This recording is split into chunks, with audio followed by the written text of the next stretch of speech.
Você, mulher, já sofreu violência doméstica? Já foi agredida verbalmente e fisicamente dentro de casa? Eu sou Kelvin Reis e violência doméstica é o tema do nosso programa de hoje.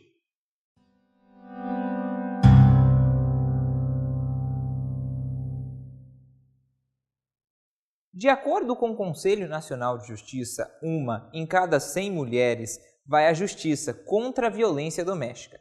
No ano passado, foram registrados 388.263 casos de violência doméstica e familiar contra a mulher, apenas o que apresenta um aumento de 16% nestes processos em relação a 2016. O levantamento mostra ainda que só em 2017 a Justiça Estadual recebeu 2.795 casos de feminicídio, aqueles que ocorrem a morte da mulher, sendo 8 novos casos por dia. Mas apesar do aumento nas denúncias, há ainda um número grande de casos de violência doméstica que não são registrados. A equipe do Priority News foi até a Delegacia de Defesa da Mulher de Itapevi e entrevistou a guarda municipal Angelita Lenz. Ela, quem é a primeira pessoa a atender a mulher nestes casos. E ela nos conta como a mulher pode identificar o início da violência doméstica. Acompanhe. Normalmente é com as agressões verbais. Esse é o primeiro ponto para identificar. Mas nem sempre elas vêm fazer o BO nesse primeiro momento. Elas deixam chegar a ponto da lesão corporal. Elas prosseguem com as queixas? Com a injúria, normalmente não, né? Muito difícil elas darem continuidade. Mas com a lesão corporal é independente delas, então essa dá prosseguimento sim. Bom, quando a gente fala dessa questão da violência doméstica, isso já começa a estar presente. Eu sempre comento que não é de uma hora para outra, não é uma ação brusca. O que ocorre já vai se dando sinais. De que forma se dá esse sinal? Do tratamento do companheiro, do namorado em relação a uma pessoa, o primeiro grito, o primeiro xingamento. Então ele vai se desenvolvendo até que chega numa situação física, e não necessariamente física, mas de constrangimentos plenos, né? Ou seja, de assédio moral, de tentar colocar a estima dessa mulher em baixa. Lembra-se que violência não é só aquela praticada quando chega no físico, ou seja, as agressões físicas, mas as agressões verbais também, é claro que é uma forma de violência. Após a identificação da violência, as mulheres denunciam seus companheiros? Demoram muito para denunciar. Hoje nós vemos também, tem um critério econômico, mas muito mais uma dependência emocional. Então, geralmente, essa mulher ela sofre essa violência e depois ela é recebida, depois da violência, eu te amo, toma as flores, né?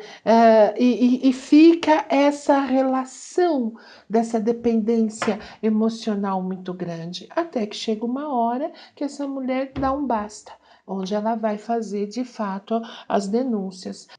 Hoje, diferentemente, antes você tinha a possibilidade de ir denunciar esse companheiro, enfim, e poder desistir da denúncia, né? Falar, não, eu volto. Aí. Hoje não. A partir do momento que você vai a uma delegacia, deve de ser acatada aquela denúncia. Né? Então, dizer que ela, não, eu não quero mais, não, a partir do momento que ela vai, essa denúncia tem que ser acatada, tem que ter uma continuidade. Mas, e o que a mulher sofre antes de perceber que ela é uma vítima de violência doméstica? Onde começa essa história e como ela termina na denúncia do caso? Uma vítima sobrevivente deste tipo de violência conta sua história, mas por ainda sentir medo de voltar a sofrer violência doméstica, escolheu anonimato. Eu demorei para identificar, porque se misturava sentimentos, misturava vaidade e misturava também necessidades. Então, até então a violência já estava acontecendo verbal e eu não entendia. Até que um dia começou a acontecer a violência física. Mas depois de muito tempo que eu fui identificar, é como se eu estivesse cega, surda e muda. Eu não entendia, eu sempre queria colocar no meio disso uma desculpa. Aconteceu isso por causa disso, aconteceu isso por causa daquilo. Mas como se eu estivesse cega totalmente. Mas o dia que eu descobri, aquilo começou a afetar os meus pensamentos, meus sentimentos, só que ninguém sabia, era todo em oculto. Durante muitos anos eu convivi com a brutalidade. Eu fiquei 22 anos casada. E durante 10 anos eu agi da minha maneira, da forma que eu achava que dava para me defender. E depois 12 anos a mais, se somavam depois 22 anos de casada, eu comecei a agir da forma que me ensinaram na igreja. E aí eu vi que foi melhorando muita coisa. Até que um dia por uns 6 meses, realmente se cessaram todas as brigas e guerras, mesmo por fala e mesmo por violência verbal e física. E aí, quando eu achei que já estava tudo normalizado, um dia eu encontrei na minha casa vestígios de coisas que levavam ele a ser daquele jeito, que ele estava de volta fazendo de novo. E aonde por 2 ou 3 vezes eu fui tirar satisfação, ele mentiu e depois teve que assumir, porque eu peguei e mostrei, né? Porque as outras vezes eu via e jogava fora, da outra vez eu vi, mostrei, e também por um começo de uma falência numa loja que a gente tinha. E aí eu procurei saber aonde, conversando com meu filho mais velho, ele falou: mãe, realmente está acontecendo isso, está voltando a ter confiança nessas situações de novo e tudo mais. E aí eu falei: então eu não vou de novo me arriscar. E eu não quero mais, eu sei que eu não sou obrigada a isso. Então tive uma conversa particular com ele, aonde ele também entendeu que não tinha mais condição de a gente conviver junto. E aí ele falou que já esperava que a qualquer momento eu ia falar isso pra ele, que eu não ia aguentar de novo. Viver a mesma história, a mesma situação, porque uma coisa ia levar a outra. E aí é onde aconteceu a separação, o divórcio. Então você não chegou a denunciá-lo? Nunca denunciei. Cheguei a pensar algumas vezes, mas não tive coragem.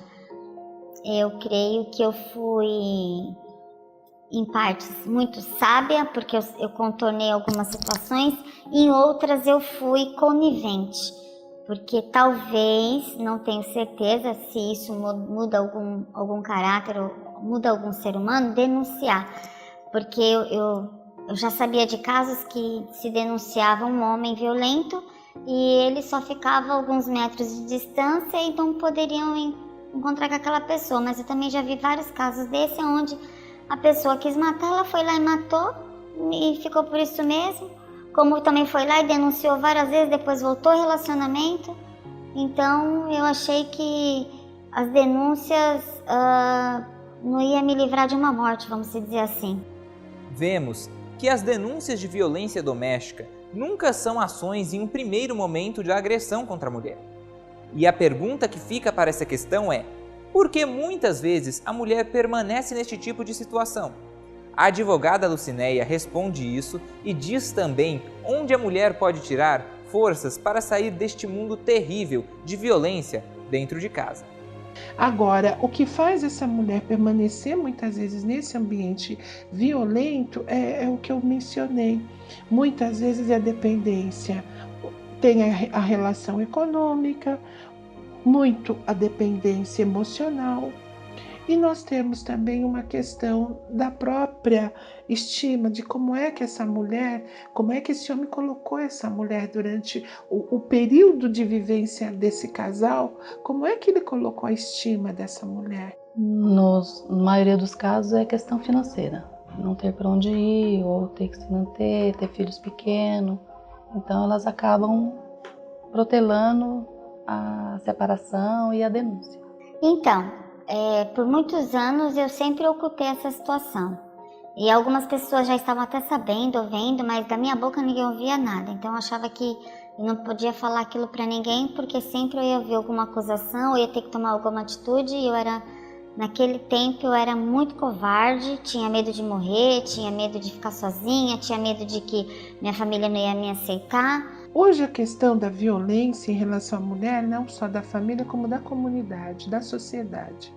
O que vem a ser a comunidade? São todas aquelas pessoas que não têm um laço de consanguíneo, de parentesco com a mulher, mas está ao lado desta, percebe a violência que ela está sofrendo. A família, os pais, irmãos que têm conhecimento, não há como se calar diante disso.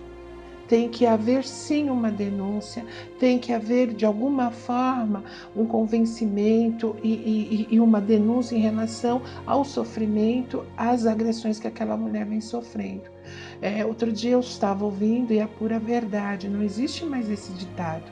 Em briga de marido e mulher não se mete a colher, tem que estar sim, porque o final disso é muito triste. Não fica dúvidas de que a violência doméstica não começa apenas na primeira agressão física.